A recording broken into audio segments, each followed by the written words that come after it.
श्रीनगर में Jammu Kashmir खदमत centre association की जानिब से जेके बैंक में खुद को मुस्तकिल नौकरी दिए जाने का मुतालबा किया। मुजाहिरीन की माने तो साल 2009 में जेके बैंक ने खदमत सेंटर्स कायम किए थे और इसके तहत काम करने वाले लोगों को यकीन दिलाया था कि उन्हें परमानेंट नौकरी दे दी जाएगी, लेकिन आज तक ऐसा नहीं हो पाया है। उन्होंने बैंक पर इल्ज़ाम लगाया है कि खदमत सेंटर के जरिए G2C, B2C और B2B खदमात शुरू किए जाएंगे, लेकिन ऐसा भी नहीं किया गया। President Jammu and Kashmir Khadmat Center Association Tahsin Hussain. From last 35 days we are in a protest from Jammu Press Club. Now we have shifted the protest venues. We have started our protest from Srinagar also to push up for our genuine concerns. लेकिन शर्म की बात यह है और अफसोस के साथ हमें ये कहना पड़ता है कि जम्मू एंड कश्मीर की जो एडमिनिस्ट्रेशन है, specially Jammu and Kashmir bank की एडमिनिस्ट्रेशन, वो अभी भी टच से मस नहीं हो रही है। पिछले साल हमें एक अश्योरेंस मिली थी चेयरमैन साहब से कि खदमत सेंटर्स के लिए एक जॉब पॉलिसी बनाई जाएगी, लेकिन इस बारे में अभी तक कुछ नहीं किया गया, जिसकी वजह से हम दोबारा सड़कों पे आ गए हैं और हमने ये डिसाइड किया। ये शर्म के अफसोस के साथ कहना पड़ता है। From last 35 days we are on a protest. Administration की तरफ से कोई हमारे पास नहीं आया और हमारी जो लगता है हमारी बात एडमिनिस्ट्रेशन के कानों पे नहीं पहुंचती। इसलिए हमने ये डिसाइड किया, अगर हमारा मसले का संगीन हल निकाला एक हफ्ते के अंदर अंदर ही निकाला गया तो हमारी ये खुशकिस्मती की बात रहेगी। अगर नहीं तो हम ये प्रोटेस्ट जो हमारा रहेगा ये हम दिल्ली जंतर मंतर पे भी स्टार्ट करेंगे। We are ready to move from Kashmir to Kanyakumari to push up for our genuine demands. Gulmarg में फौज के जवान तैयारी कर रहे हैं मुल्क के नाम ओलंपिक और एशियाड जैसे खेलों में गोल्ड मेडल जीतने की। कैसी है तैयारी और जवानों को किन किन परेशानियों का सामना करना पड़ रहा है, एक रिपोर्ट आपको दिखाते हैं।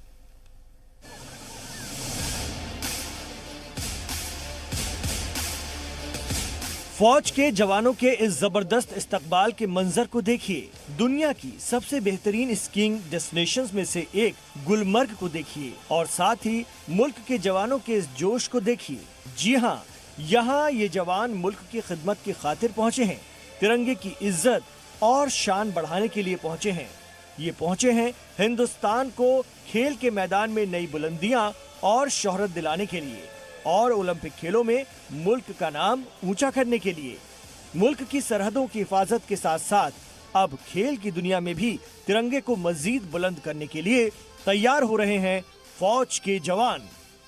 ऐसा नहीं है कि भारतीय सेना में केवल सीमाओं की सुरक्षा होती है, लेकिन साथ ही साथ उन्हें राष्ट्रीय स्तर पर और अंतर्राष्ट्रीय स्तर पर भी भारत का तिरंगा ऊंचे करने का एक भरपूर मौका दिया जाता है। आप देख सकते हैं मेरे पीछे जो ये स्कीइंग हो रही है, ये एल्पाइन स्कीइंग इनको सिखाई जा रही है। दुनिया की बेहतरीन स्कीइंग डेस्टिनेशन गुलमर्ग में हिंदुस्तानी फौज के जवान सिर्फ सरहदों की हिफाजत ही नहीं कर रहे हैं, बल्कि हिंदुस्तानी फौज की स्कीइंग टीम बीजिंग में 2020 में होने वाले ओलंपिक खेलों के लिए खुद को तैयार कर रही है। इसके लिए हवास यानी हाई एल्टीट्यूड वारफेयर स्कूल पूरी तरह तैयार है। स्कीइंग करने के लिए स्लोप मेंटेन करके देता है और स्नो स्कूटर है जो नीचे से ऊपर जाने के लिए एथलीट को हेल्प करता है, जिससे क्या स्कीयर का टेक्निक और स्टेमिना थोड़ा रिकवर हो जाता है और टेक्निक इम्प्रूव होती है। माजी में फौज के जवानों ने बड़ी बड़ी कामयाबियां हासिल की हैं, लेकिन अब फौज के जवानों का अगला हदफ है ओलंपिक खेलों में मेडल जीतने का और मुल्क का नाम मजीद ऊंचा करने का। आने वाले साल एशियन हो रहा है, एशियन की भी हम तैयारी कर रहे हैं और ओलंपिक्स की भी हम तैयारी कर रहे हैं। इन खिलाड़ियों का हदफ आने वाले सभी मुकाबलों में मुल्क के तिरंगे की आन बान और शान को बढ़ाना है। इसके लिए ये सभी जवान कड़ाके की सर्दी में पूरी जान लगाकर यहाँ मेहनत कर रहे हैं। गुलमर्ग के बेहतरीन स्लोप्स और बेहतरीन स्नो पाउडर पर हर सुबह कड़ाके की सर्दी में ये जवान सख्त मेहनत करते हैं और कहते हैं कि हमें अपने मुल्क के झंडे को दुनिया भर में फख्र से लहराता हुआ देखने की ख्वाहिश है। हमारा मेन मुद्दा है कि अभी ओलंपिक में मेडल लेना, बाहर इंटरनेशनल में मेडल लाना, अब अपने देश का झंडे को ऊपर करना। हिंदुस्तानी फौज के इन जवानों का ये दूसरा चेहरा है, लेकिन इस चेहरे से मुल्क के शहरियों की वाकफियत कम ही है और इसीलिए जी मीडिया ने आपको ग्राउंड जीरो से दिखाई मुल्क के जवानों की वो तैयारी जो बेहद खास है और हिंदुस्तान को खेल की दुनिया में नए मकाम पर पहुंचा सकती है। खालिद हुसैन, गुलमर्ग, जी मीडिया। और पुंछ के मंडी तहसील हेडक्वार्टर पर सोशल वेलफेयर डिपार्टमेंट की जानिब से बेटी बचाओ बेटी पढ़ाओ बेदारी रैली का इनेकाद किया गया, जिसमें आंगनबाड़ी वर्कर्स, आशा वर्कर्स, सोशल वेलफेयर डिपार्टमेंट के मुलाजमीन समेत कई समाजी तंजीमों के लोगों ने शिरकत की। इस दौरान रैली में शामिल लोगों ने आवाम को बेटी बचाओ बेटी पढ़ाओ का पैगाम दिया।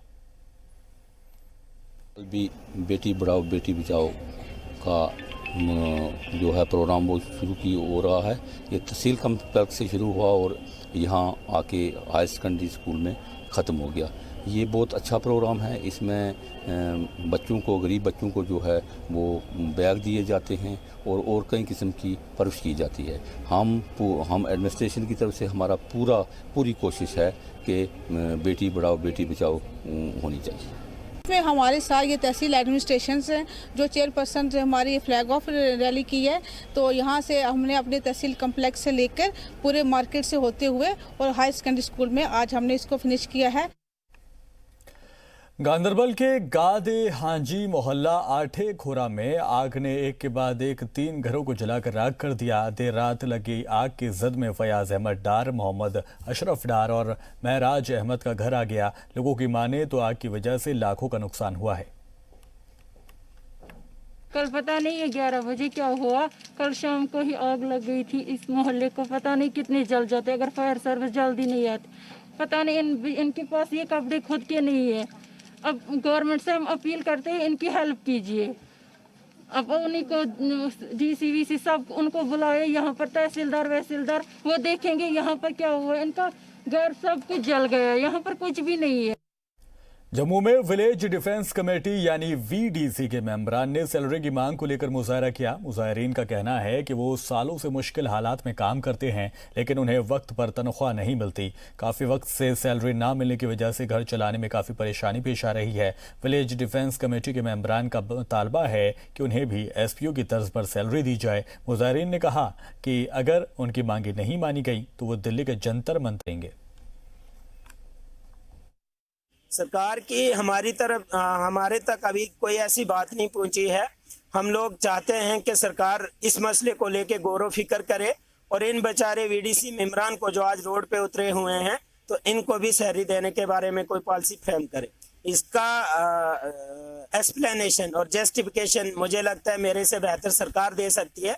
लेकिन मेरा ऐसा मानना है कि सरकार को ऐसा लग रहा है कि VDC के जितने भी मेंबरान हैं ये हिंदू कम्युनिटी से बिलोंग करते हैं। अगर इनको सैलरी देंगे तब भी ये वोट हमारे हैं, नहीं देंगे तब भी वोट हमारे हैं। लेकिन इस बार यूनियन टेरिटरी ऑफ जम्मू और कश्मीर में शायद पहली बार ऐसा होगा कि हम उस सरकार को हरगिज नहीं चुनेंगे जिन्होंने हमारे साथ वक्तन फक्तन जब इलेक्शन आते हैं, जब वो वोटों की खेती काटने आते हैं, तब इन्होंने विलेज डिफेंस कमेटीज को मुद्दा बना के इलेक्शन जीते थे और आज वो हम लोगों को नजरअंदाज कर रहे हैं। हम अपनी आवाज उन तक पहुंचाना चाहते हैं जो इस वक्त हुकूमत में बैठे हुए हैं, अपनी दारुल खलीफा की कुर्सी पे बैठे हुए हैं।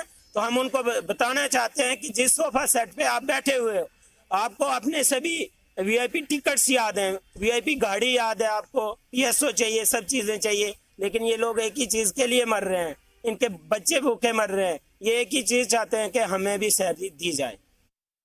वादी अपनी खूबसूरती और कुदरती मनाजिर के लिए पूरी दुनिया में मशहूर है। इसके साथ वहाँ के लोगों की बेहतरीन सलाहियतों के नमूने देखने को मिलते रहते हैं। फैज़ान उर्फ श्रीनगर के बतमालो इलाके का होनहार तालिब इल्म है। हाल ही में उन्होंने मैट्रिक के इम्तिहान में बेहतरीन कारकर्दगी का मुजाहरा किया है, जिससे इलाके का नाम रोशन हुआ है। फैज़ान ने सोलर एनर्जी के कई बेहतरीन मॉडल्स ईजाद किए हैं।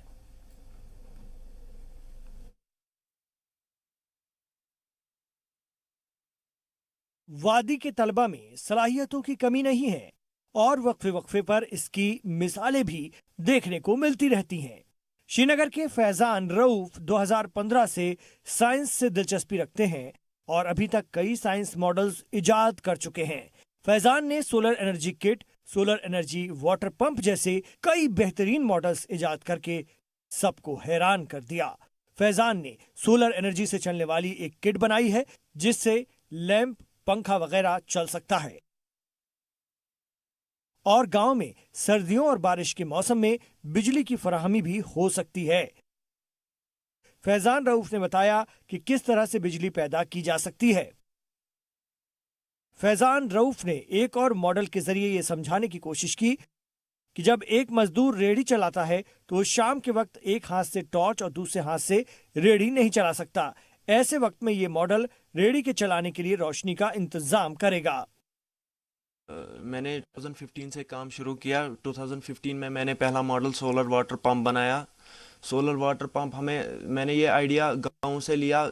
जैसे कि हमारे गांव में ज़्यादा बारिशें होती है, इलेक्ट्रिसिटी भी नहीं होती है, तो हमारे गांव में एक ऐसा सिस्टम होना चाहिए, एक टैंक ऐसी बननी चाहिए जिसमें जो बारिश का पानी जमा रह सके, फिर उस बारिश के पानी को हम सोलर लाइट के थ्रू, सोलर एनर्जी के थ्रू हर घर में पहुंचा सके by using solar lights, solar energy, solar panel के थ्रू। वो मॉडल मैंने बनाया है और उसके बाद मैंने 2016 में काम किया। 2016 में सोलर एनर्जी किट मैंने बनाया। सोलर एनर्जी किट में मैंने बल्ब, बजर, फैन और मीटर भी उठाया है। इस मामले में फैजान की बदकिस्मती यह है कि उसके इस काम को अभी तक किसी ने मदद नहीं की है। फैजान एक गरीब घर से ताल्लुक रखते हैं, जिसकी वजह से उन्हें काफी दुश्वारियों का सामना करना पड़ा। फैजान ने इल्जाम लगाया है कि उसके स्कूल ने भी उसकी मदद नहीं की। पब्लिक हाई स्कूल, उन्होंने कोई भी सपोर्ट नहीं किया। उसके बाद मुझे हनीफ सर मिले जो कोऑपरेटर हैं हमारे बाटामालू के। उनकी वजह से मैं आज आपके सामने, उन्होंने मुझे थोड़ा बहुत सपोर्ट किया। इसीलिए मैं अब गवर्नमेंट से चाहता हूं कि वो मुझे सपोर्ट करे ताकि मैं भी आगे जा सकूं। हाल ही में एसआई ने एग्जीबिशन किया था कोठीबाग गर्ल्स हायर सेकेंडरी में। मेरे स्कूल वालों ने मुझे रजिस्टर नहीं किया था, मेरे मॉडल्स को अपलोड नहीं किया था इंस्पायर के लिए। इस वजह से मैं आज वरना बाहर होता। इस मामले में फैजान की मां का कहना है कि फैजान आगे चलकर अपने मुल्क के साथ साथ वादी का भी नाम रोशन करेगा। वहीं उन्होंने सरकार से मुतालबा किया कि वो फैजान के ख्वाब को पूरा करने में मदद करें। मुझे पूरा कॉन्फिडेंट था अपने बेटे पे। ये बहुत अच्छा समझदार बच्चा है, इस काम को हाथ लगाता है, वो करके दिखाता है। इसको स्कूल वालों ने कोई सपोर्ट नहीं दिया था। उसको आज प्रिंसिपल साहब ने इसका सपोर्ट होता है, महबूब पब्लिक स्कूल का प्रिंसिपल जो है उसने सपोर्ट दिया होता, आज मेरा बेटा आगे होता। मैं अब चाहती हूँ गवर्नमेंट से इसका हौसला अफजाई कर। फैजान रऊफ ने अपने प्रोजेक्ट के लिए सरकार से मदद की अपील भी की है और स्कूल पर मौके न देने का इल्जाम लगाया। उसका कहना है कि मदद मिलने पर इसको और बेहतरीन तरीके से अंजाम दिया जा सकता है। फैजान की आवाज अवाम तक पहुंचे तो शायद लोग इसकी तरफ मुतवज्जे हों और इसके ख्वाब को पूरा करने में इसकी मदद करें। श्रीनगर से जी सलाम के लिए फारूक वानी।